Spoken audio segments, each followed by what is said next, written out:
কে রাষ্ট্রপতি হবেন এটা তো পার্টির ঊর্ধ্বতন যে ফোরাম, সে ফোরামের সিদ্ধান্ত। সেটা তো আমি এখনও জানতে পারিনি।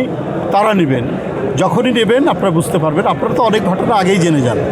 তো সুতরাং রাষ্ট্রপতি পদত্যাগ করবে আমারও মনে হয়নি, কিন্তু আপনারা গণমাধ্যমে যেভাবে প্রচার চালিয়েছেন সত্যি সত্যি সেটা ঘটল। দেখুন, উনি যেটা বলেছেন তার স্বাস্থ্যের অবনতি, তিনি গুরুতর অসুস্থ হয়ে পড়েছেন, এই কথাটি তিনি তার চিঠিতে লিখেছেন রাষ্ট্রপতি। সুতরাং আমরা ওইটুকুই জানি, আমরা ওইটুকুর মধ্যেই থাকব যে আমরা এটাই জানি। যদিও গণমাধ্যমে নানা কথা বলা হচ্ছে যে তিনি শেখ হাসিনার সাথে যোগাযোগ করেছেন ইত্যাদি ইত্যাদি, কিন্তু সেইটাকে আমরা জানি না সেটা আসলে কি ঘটনা। উনি যেটা লিখিতভাবে গণমাধ্যমে সেটি জানিয়েছেন সেটি হচ্ছে তার গুরুতর শারীরিক অবস্থা, সে অবনতি হয়েছে। তো সেটাই আমরা জানি এবং সেই কারণেই তিনি পদত্যাগ করেছেন। আমরা এইটুক পর্যন্ত ধরে নিতে পারি। সেই বিষয়ে এখন আমাদের নন ইনভার্টার এসির দামে ঘরে আনুন বিদ্যুৎ সাশ্রয়ী ইনভার্টার এসি।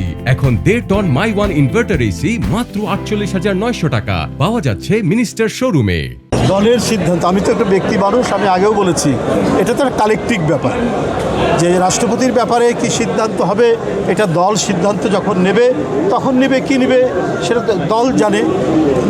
উচ্চতর নীতি নির্ধারণী ফোরাম আছে, নির্বাহী কমিটি আছে, সেটা দলের বিষয়। আমি ব্যক্তি মানুষ হিসেবে, দলের সিনিয়র যুগ্ম মহাসচিব হিসেবে শুধু ওইটিকেই বলি যে তিনি পদত্যাগ করেছেন, তার শারীরিক অবস্থার অবনতি হবে। ঠিক আছে, ধন্যবাদ।